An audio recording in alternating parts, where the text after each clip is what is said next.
Well, good morning again, and welcome to H2O Church. I'm Matt Party, one of the pastors here, and I get to introduce my good friend, Matt Oshesky, when they're talking about Pastor Matt. This is the other Pastor Matt. I had the privilege of planting a church with this guy. 7 years ago, we went up to H2O Toledo and started that, and Matt O has done an awesome job of leading that church for us. As you know, we're part of an H2O network and lots of churches, and Matt's been one of the trailblazers for us to go plant that church. He's a great friend. He's one of my most loyal friends. Meeting with him most Wednesdays and just talking about life is always a huge blessing. And you were here for a long time. This is where he became a pastor, and he actually used to sing for us at H2O Bowling Green. He's got a great voice. We just had his wife's 40th birthday party at our house, and we broke out some karaoke, and this guy did some amazing karaoke, so he's a very talented guy, and we love having him and the H2O Toledo people with us this summer. So, Matt, thanks for being here. Looking forward to hearing what God has to say through you, so give a warm welcome to Matt Oshesky. All right. It is so good to be here. 50% of everything that Matt said is true. The other 50% are all lies. So I'm really excited to be here this weekend to continue as we've been talking about this Hall of Faith series. And so if you've been here with us, or if you have not been here with us and you're just here for the first time to get us all caught up, we're in this one chapter of the Bible in the New Testament. So this is after Jesus has been crucified, risen from the dead. And so there's this book called Hebrews, and in this chapter, it's really looking back at all these incredible women and men all the way back in the Old Testament, before Jesus ever walked the earth, and really inspiring stories of how people have trusted God despite incredible circumstances in their lives, and really just crazy stories that we can look back on and say, look what God has done in these people's lives. And so anytime I talk about faith, I try to fit in this little saying just because I think it's helpful in us understanding what faith is about. And that saying is, faith is not the absence of evidence. Faith is not the absence of evidence. And the reason I say that, and the reason we're going through Hebrews 11, is that we're looking back on all these women and men, these stories that we may know or we may not know. We're looking back and we're able to see that this is evidence of people that went way before us, that stood long before us in this deep, intimate trust, faith that they had in God. And these women and men are our evidence to know that we can trust God as well. Because at the end of this section, it transitions into chapter 12, and this is what it says. It says, therefore, since we are surrounded by such a great cloud of witnesses, just replace great cloud of witnesses with the word evidence. Let us throw off everything that hinders and the sin that so easily entangles, and let us run with perseverance the race marked out for us, fixing our eyes on Jesus, the pioneer and perfecter of our faith. So these women and men, these stories that we hear, are the witnesses. They are the evidence to help us build our faith. And so something that we've been doing at the University of Toledo this summer to help us to even add additional stories to these is I've been asking students to put in our group messaging app, our summer group me that we have, tell me a story of how you have trusted God, of how you have put your faith in God in a life situation. Or tell me a story about a person that has inspired you to inspire your faith. And people have just been texting in things throughout this past month. And it's been really cool to see where people have been inspired by others and where people have been challenged. And every time I got 2 this morning at 6 o'clock in the morning. I don't know what those people were doing up, but they sent them at 6 o'clock this morning. And so it's been really inspiring to see that piece of evidence, those pieces of evidence for us.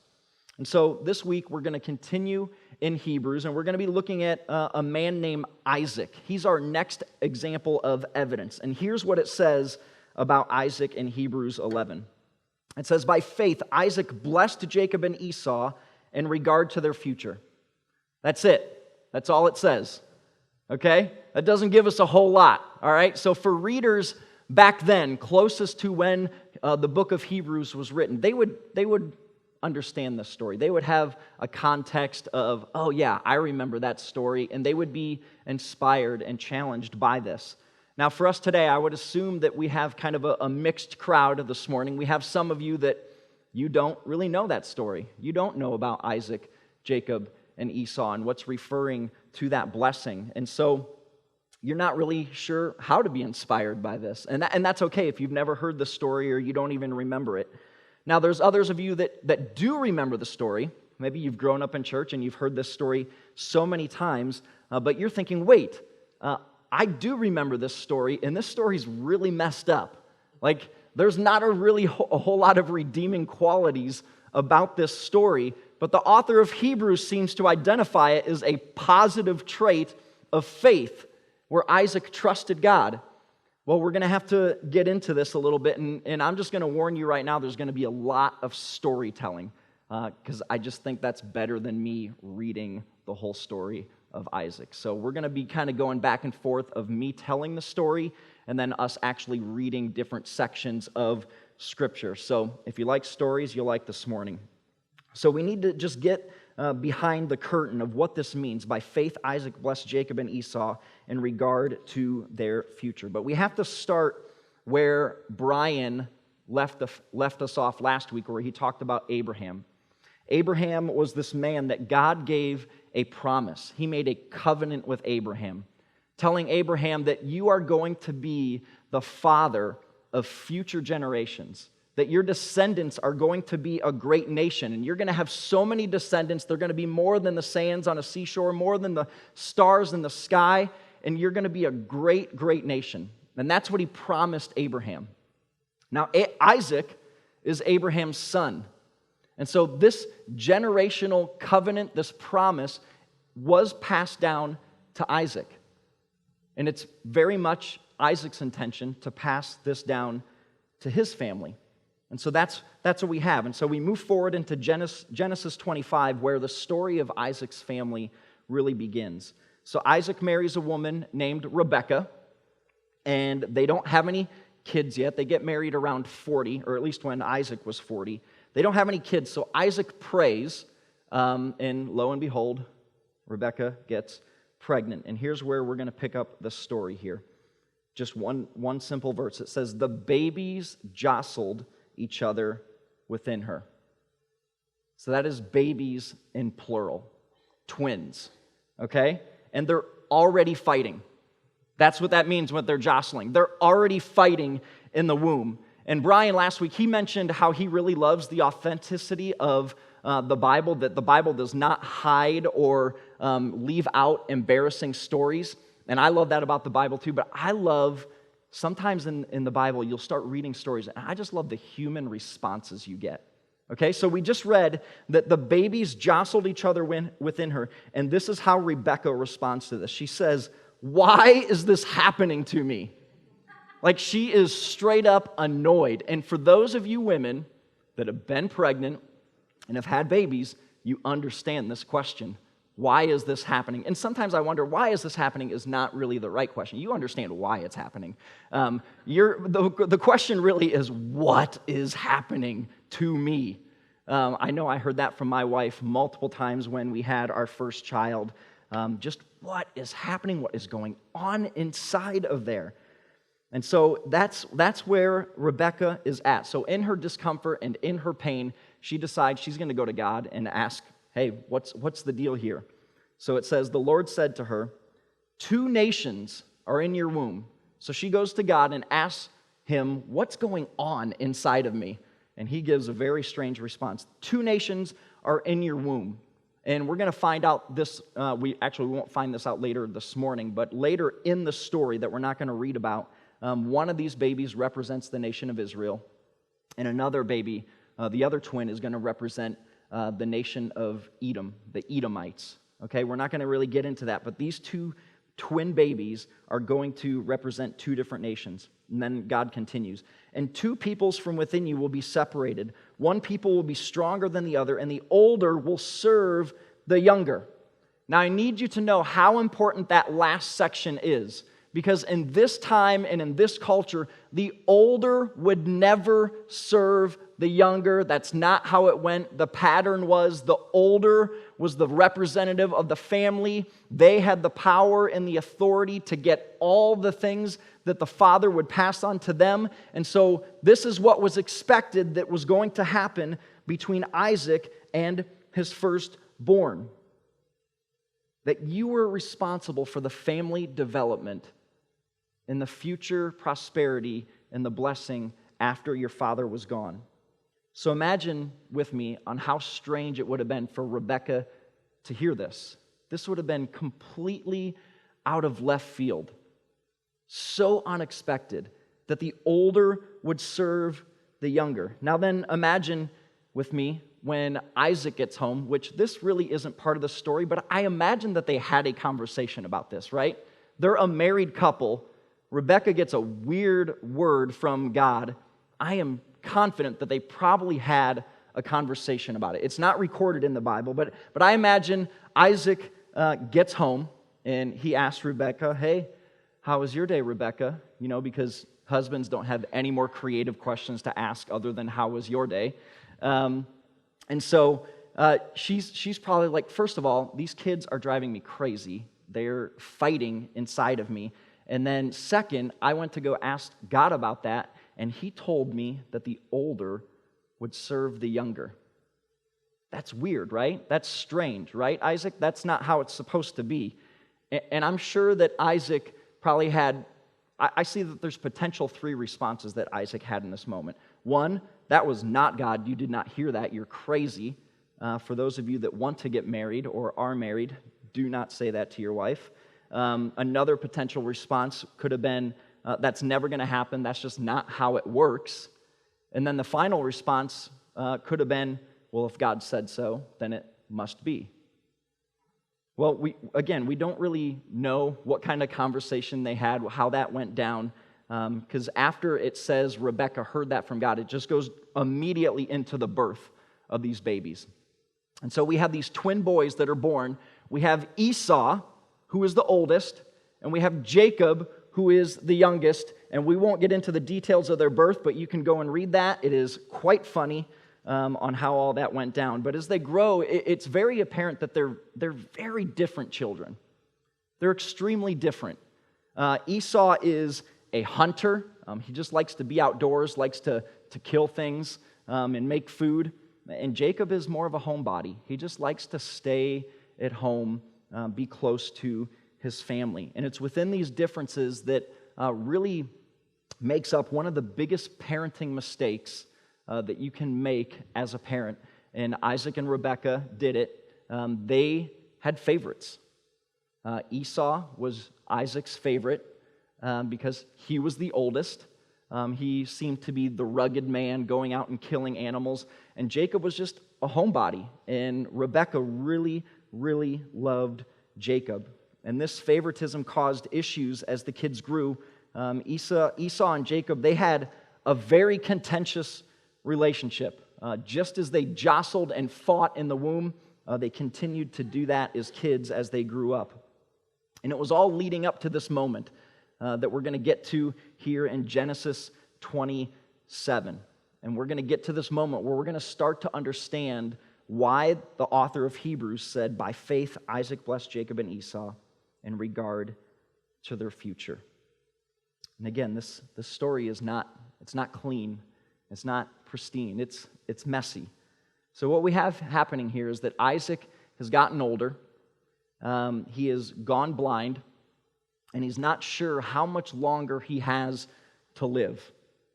So he starts thinking about this promise that was passed down by his father, Abraham, that they would be a great nation, and that he wants to pass that blessing down to his oldest son, just like it was passed down to him. And so he calls for Esau. Esau, come in. I want you to go, and I want you to go kill a wild animal, and I want you to make food out of it, because that was part of the tradition. That's how the blessing was to go down, that you were supposed to eat a meal, and then you were supposed to pass it down to your oldest son. So he says, go out, kill an animal. I want you to make food, and then I want you to come back, and I want to give my blessing to you. This is a huge moment for Isaac. This is a huge moment for Esau, something that he has always expected his whole life. So he leaves. Well, Rebekah is there. She hears all of this, and she loves Jacob, and she's going to make sure that this does not happen. She's going to make sure that Jacob eventually ends up getting that blessing. So she calls for Jacob, and she basically sells him on the idea of, we're going to trick your father today. He's blind. We're going to make this happen, but I need you to listen to me. I need you to listen to me very carefully, and I need you to do everything quickly. We don't have much time. And so we see Rebekah here is probably one of the first snowplow parents. You guys heard of these people? Used to be helicopter parents, where parents would hover over their children and ask questions like, did you do this? Did you do that? Did you get everything right? And they would hover. Now it's snowplow parents, where parents are literally trying to plow any obstacles out of their kids' way, so in order to make their life easier. We got a graphic. A la the campus or the college tuition scandal that just came up a few months ago. That is an example of a snowplow parent. And this is Rebekah to the T. So she gives the plan. Jacob gets dressed up in Esau's clothes. He puts animal hair on his arms, his hands, and his neck, because Esau was a very hairy man. And they had their plan put together. And now it's time for Jacob to go before his father and trick him. So Jacob enters the room, and the deception is on. First, he just gets right into it. He's like, I've got your food, Father. I'm ready for the blessing. And Isaac wonders how he could have killed an animal so quickly and made the food. And he basically just lies to his dad. He said, God gave me success, and so I am here. So Isaac, he's a little skeptical. He's not sure who is actually before him. He feels the hairy hands. He has Jacob come close enough where he can feel the hairy hands. So it feels like Esau, but he says it's the voice of Jacob. I don't understand what's going on here. And so again, he asks Esau, or he asks if it is Esau, and Jacob lies again. So at this point, Isaac, he's feeling a little bit more confident in who is before him. He thinks it's Esau. So he requests that the food be brought to him so that they can get to the blessing. And after the meal, just to make sure, one more time, Isaac does one more test, and he says, come here, kiss me, my son, give me a kiss. And so when Jacob gets close enough, Isaac smells Esau's clothes. So he's going off the instinct of smell at this point. So he's pretty confident. So he begins his blessing. And this is what the blessing says. Jacob went to him and kissed him. When Isaac caught the smell of his clothes, he blessed him and said, the smell of my son is like the smell of a field that the Lord has blessed. May God give you heaven's dew and earth's richness, an abundance of grain and new wine. May nations serve you and peoples bow down to you. Be Lord over your brothers, and may the sons of your mother bow down to you. May those who curse you be cursed, and those who bless you be blessed. So he just gave the younger son, Jacob, the blessing of a great future nation and being in a position of power to lead the future of this family and nation. So as soon as this blessing is done, Jacob's, I'm out of here. Get in, get out. That was the plan. And not too soon after he leaves, Esau comes back. And he wants his blessing. Well, both Isaac and Esau connect the dots together, and they realize they've been duped by Jacob. That Jacob has taken over this blessing. And let me just tell you, according to the tradition of this time and this culture, there were no take-me-backsies. There was no redo on this. Once the blessing was done, it was a done deal. And so we read that Isaac is trembling in anger. Physically trembling in anger because he realizes what has been done. And Esau just starts pleading because he wants a blessing just like Jacob got.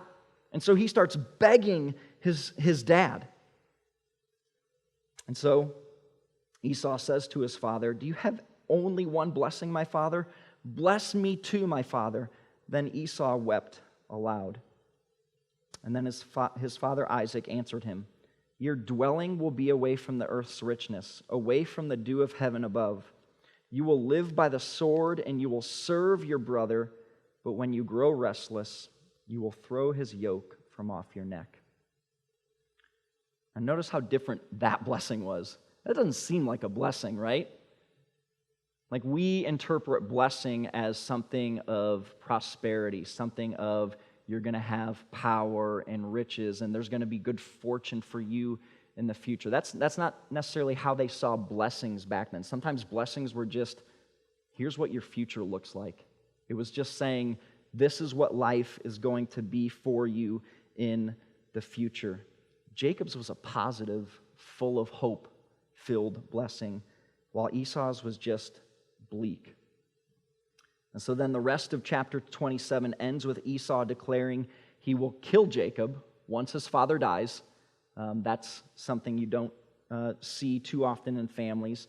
But Rebekah, once again, she does her snowplow thing, and she finds out Esau's plans, and she manipulates Isaac into convincing him, hey, we should send Jacob far away.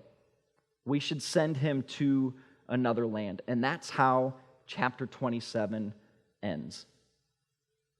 Okay, so at this point in the story, there should be some serious questions popping up in your heads about how all of this went down, about what we read all the way back in Hebrews 11, where this seems very positive, but some of the questions is, why is this so messed up, and why would the author of Hebrews portray this as a positive display of faith by Isaac? And how can we consider this faith by Isaac when he was tricked? He didn't give a genuine blessing here. He was tricked into giving a blessing. And so this just seems very confusing.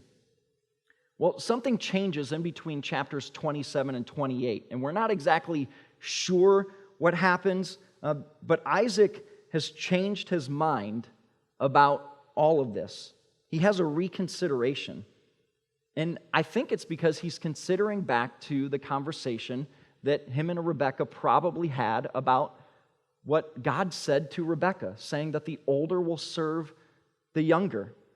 And I think he started thinking on that. I think he started looking back and thinking, there's nothing ideal about this situation. There's nothing redeeming about this situation. I don't like how I was manipulated out of giving a blessing that meant so much to me. This goes against all that I've ever known. All the traditions of passing down blessing to the older, it's all out the window. I don't like this one bit. But God did say it would be this way. And so maybe I should just trust what he says, because this is what happens at the beginning of chapter 28. It says this: "So Isaac called for Jacob, and he blessed him. May God Almighty bless you and make you fruitful and increase your numbers until you become a community of peoples. May he give you and your descendants the blessing given to Abraham, so that you may take possession of the land where you now reside as a foreigner, the land God gave to Abraham." So Isaac, he wasn't tricked this time. This was a genuine blessing where he just submitted and humbled himself to the plan that God had that was so drastically different than his. And I know it's taken us a while to get here, and I know the big idea usually comes at the beginning of a message here at Bowling Green, but I've teased it all the way out. So here's the big idea for this morning. When life goes differently than expected, that may be what God wanted all along. And here's what I want us to do with that big idea. I not only want us to believe it, I also want us to get comfortable with it. Because there's one aspect of believing something and then taking that belief and over time actually becoming comfortable with it. I'm not saying your initial reaction always needs to be, when life isn't going the way that you expected. I'm not saying it absolutely right away needs to be, this must be what God wanted, but I think it's the idea of coming to a point where we're actually comfortable with what God may be doing in your life when it's not going the way that you thought it would go. And here's why I want us to get comfortable with this big idea. Because throughout history, this has been a consistent way that God has operated. Not all the time, but consistently. Now you have to remember, we are in the first book of the Bible. We're in Genesis, okay? So we're not that far along in the story of God, and He's already flipping upside down cultural norms. And then if we read throughout Scripture, and I'm just going to give you a few examples, but they're all throughout. All throughout, we see more examples of God just flipping things upside down. David, he was the runt of the family of boys. He was not the most physically appealing. He had much stronger brothers, and he ended up becoming king of Israel. Rahab, who we're probably going to hear about later in this Hebrew series, she was a prostitute that God used to develop this story that God was making. And then Jesus himself, he was from a podunk town called Nazareth. Nobody cared about Nazareth. It was a laughable city. If the story wanted to be great and grand, Jesus would have been born in Jerusalem. That's how that story should have gone. But he decided that's not how it was going to be. And then again, Jesus, according to the plans of everyone else, Jesus was not supposed to die. That was never the plan. Jesus was not supposed to die. He was supposed to be enthroned as a political king. The Jewish people would be on top of the world for once instead of being enslaved and empowered by other people. And so Jesus was never supposed to die. He was supposed to bring power and authority to the nation of Israel. But again, Jesus, part of God's story, does things drastically different because by how most people consider getting ahead in the world, by gaining more power and authority, Jesus decided to give up his power and authority in order that he could break the power and authority of sin in our lives, the sin of greed, the sin of hatred, the sin of unforgiveness. You just name the sin. God came to break the power of that in our lives. When we're seeking more power in all these different areas of our lives, Jesus came and said, I want to break the power down of that. And that is his example, that he gave up his power to break the power so that we can live like that as well. So God over the years has been consistently abnormal to what we think should happen. And so I think by faith, Isaac just humbled himself to that truth. I think he just realized God's got something different. So I should give my son a genuine blessing. And so by faith, he gave both of his sons a genuine blessing. Is this something for all of us to consider this morning? I'm sure that there are people in this room this morning where life maybe just hasn't gone how you have wanted it to go. Whether that's now or if you look into your past and you think, man, those were some rough years. I don't really understand what was happening. Maybe it's even time to consider, to think, maybe God had a different plan and that there's something good and redeemable and loving about what God was trying to do. Just like we read about, or we sang about, God being a good, good Father. And then he put these things in your lives for you to consider, what is God doing? If you had to walk around, or if we had a bunch of people in this room this morning that have been following God for a while, and they had to come up here and tell their story, I am sure at some point, and just like we heard in Caitlin's story, at some point, someone's going to mention a time in their life where things were not going the way that they thought they should, and God intervened and came into that space and showed them something different. And it's because their eyes and their ears were open and considering that maybe that's what God wanted. Now I can promise you this, these things that you may be going through now, they may be the evidence that you have for the future, that you can tell others about the faithfulness and the goodness of God. And so for us this morning, it's not just enough to believe it, but we need to go even a step further as the church, as people that are continuing to build this evidence. We must be comfortable with the evidence that God puts in our lives. So let me pray.